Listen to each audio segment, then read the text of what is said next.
Surah 55, Ar-Rahman. The Most Gracious. Ayat 1-2. This Qur'an is not the product of any human mind. It has been taught by the Almighty, who has also bestowed means for the nourishment of mankind. As human nourishment is not confined to physical growth and it is also necessary to provide for the development of the self, the Qur'an provides guidance for both. Ayat 3-4. This is from the Almighty, who not only created man but also gave him the ability to express his thoughts, power of speech, which is not available to other species. For imparting guidance to mankind, he chose the process of wahi, whereby one person receives guidance from the Almighty and then conveys it to other human beings. This mode of communication is confined to man alone. Ayat 5.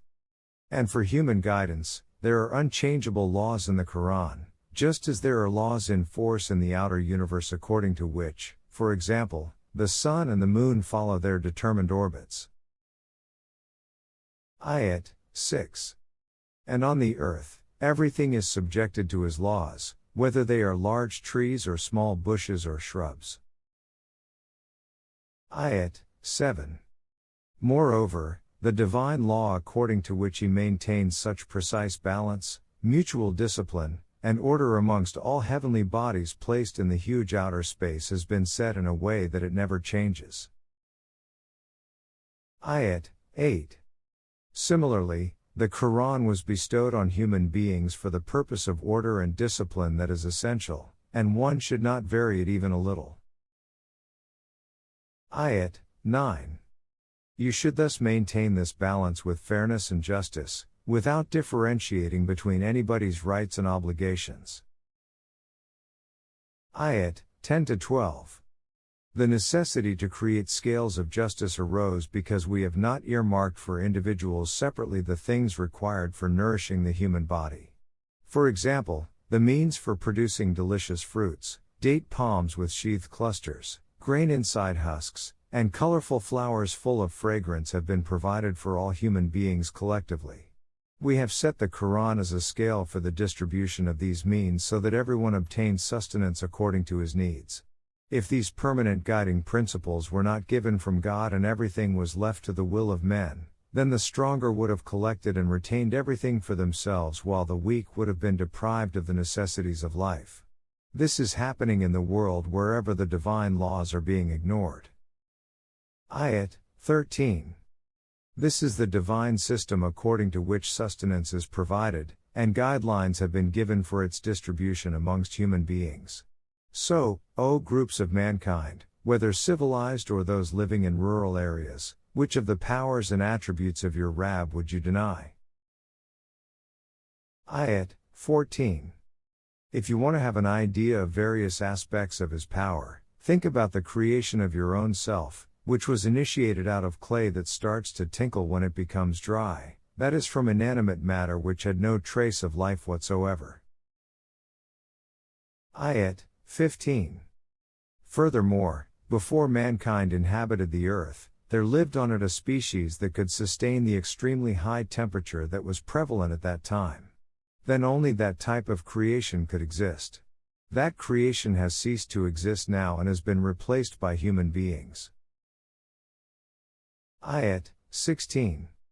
Thus which of the powers of your Rabb would you deny? Ayat 17.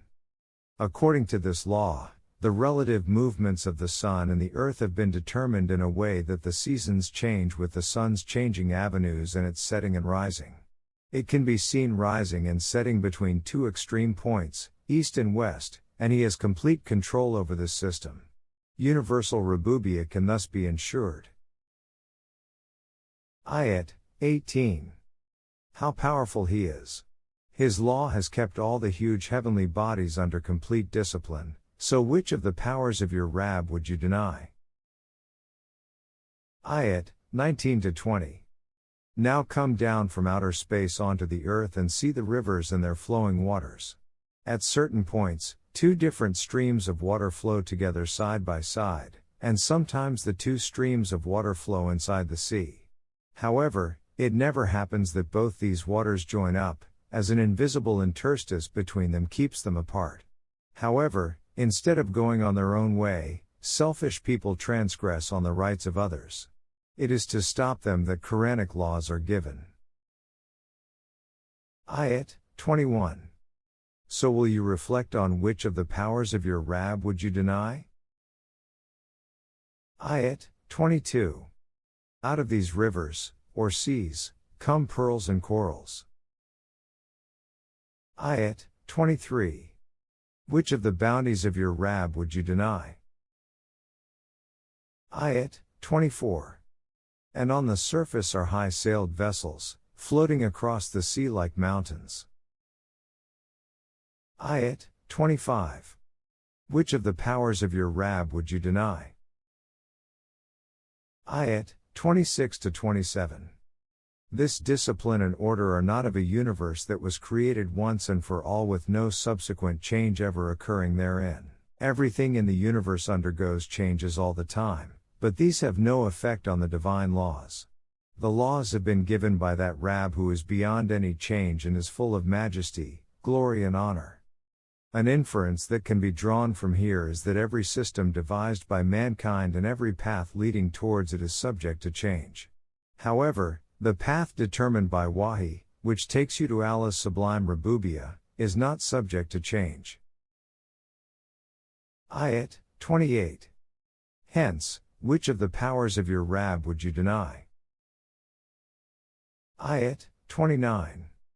Also reflect on the fact that everything in the universe, including human beings, is dependent on his Rububiyyah for development. Also, their requirements of Rububiyyah keep on changing at every stage. In fact, under different circumstances as they pass through various stages of development, the requirements for their nourishment differ. The divine law of Rububiyyah is that everything continues to receive the required means of nourishment according to its needs. Ayat 30. Hence reflect on how many aspects of his laws you would deny, and on how you can obtain nourishment if you live under non-divine laws. Ayat 31. The divine law which is in force in the universe is now turning towards human beings, through this Qur'an. It includes everyone, civilized and uncivilized people living respectively in urban and rural areas or in deserts. Ayat 32. Which of the powers of your Rabb would you deny? Ayat 33. You should tell humanity that the hold of the divine law of mukafat encompasses the entire universe. If you are thinking of getting outside its ambit, it will only be possible if you cross the bounds of the heavens, and just make an attempt if you believe that you can achieve that. However, for this, you would need divine sanction, and no one can get that. You will thus have to stay within this universe in which the law of mukafat is prevalent everywhere. You cannot escape from it. Ayat 34. So which of the powers of your Rabb would you deny? Ayat 35. If you dare to defy the divine law of Rububiyyah, then a flash of the fire of destruction and clouds of smoke will cover you, and no one will be able to save you from that calamity. Ayat 36. After this, which of the powers of your Rabb would you deny? Ayat 37. Such will be the state of destruction that things will come down from the sky exploding like red-hot copper or burning oil which does not separate, and in this way destroys everything by burning it down. Ayat 38. So which one of the powers of your Rabb would you deny? Ayat 39. On that day, it will not be necessary to even question anyone, whether a nomad or a civilized person, about the offenses committed by him. Ayat 40. So which one of the powers of your Rabb would you deny?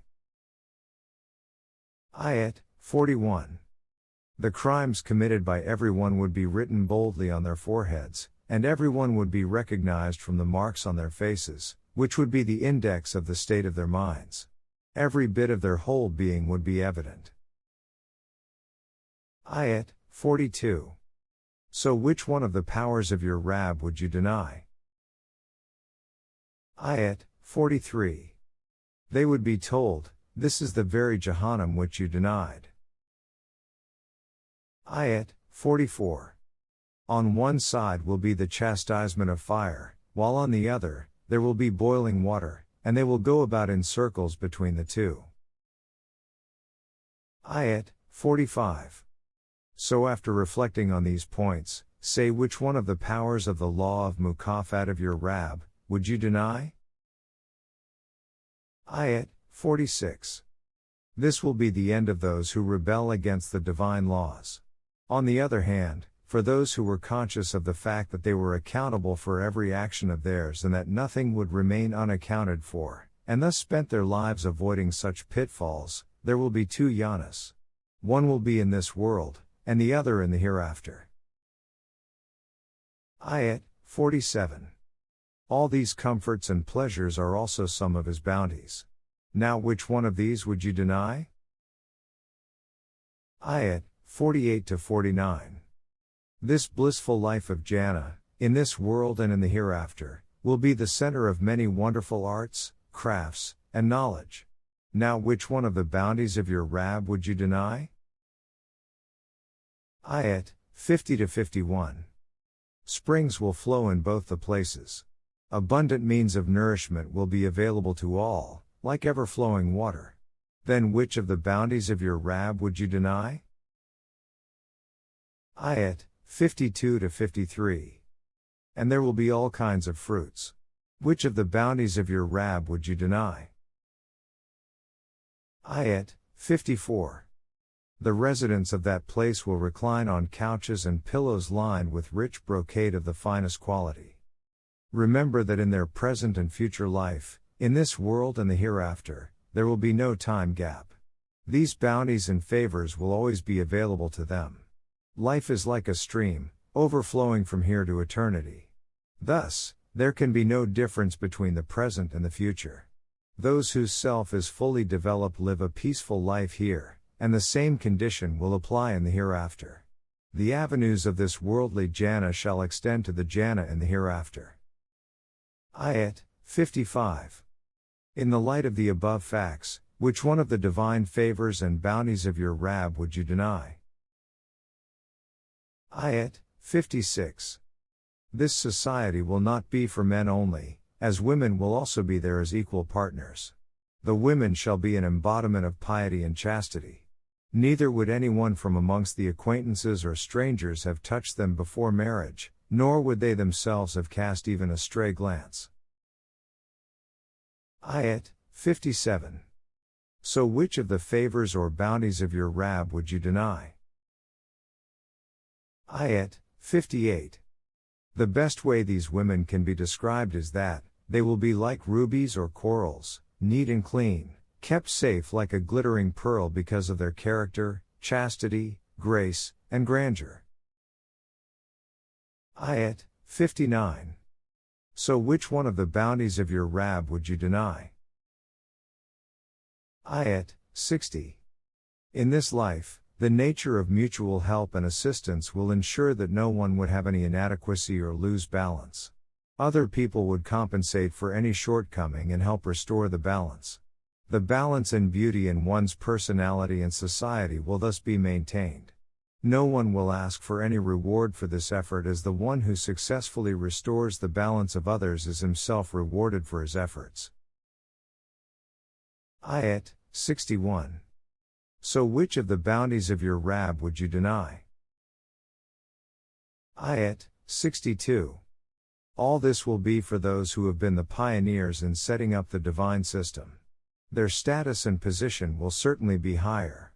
The heavenly life will also be for those who join this struggle at a later stage. Ayat 63. So which one of the bounties of your Rabb would you deny? Ayat 64. These places and their atmosphere will be wondrous and lush green. Ayat 65. So which one of the bounties of your Rabb would you deny? Ayat 66. There will also be fountains gushing forth continuously. Ayat 67. So which one of the bounties of your Rabb would you deny? Ayat 68. There will be fresh fruits, of all kinds, date palms and pomegranates, in abundance. Ayat 69. So which one of the bounties of your Rabb would you deny? Ayat 70. Men will live there, as well as women who will be the embodiment of virtue, beauty, and grace. Ayat 71. So which one of the bounties of your Rabb would you deny? Ayat 72. They will be endowed with sublime intellect and wisdom. They will neither entice anyone to go astray nor will there be any waywardness in their conduct. Ayat 73. So which one of the bounties of your Rabb would you deny? Ayat 74. They will be an embodiment of piety and chastity, whom nobody from among their acquaintances or strangers would have ever touched before. Ayat 75. So which one of the bounties of your Rabb would you deny? Ayat 76. In such a setting they will dwell, reclining on green cushions and carpets of rare quality. In other words, they will enjoy all the comforts of life. Ayat 77. So which one of the bounties of your Rabb would you deny? Ayat 78. This is but a glimpse of the most invigorating and pleasant outcome of the Nizam-e-Rububiyyah of your Rabb, which would be brought about in this world as well as in the hereafter, by following his laws. This is your Rabb, the possessor of all majesty and beneficence, who guarantees every kind of comfort and pleasure. Allah, the Rahman, has revealed this Qur'an for this very purpose.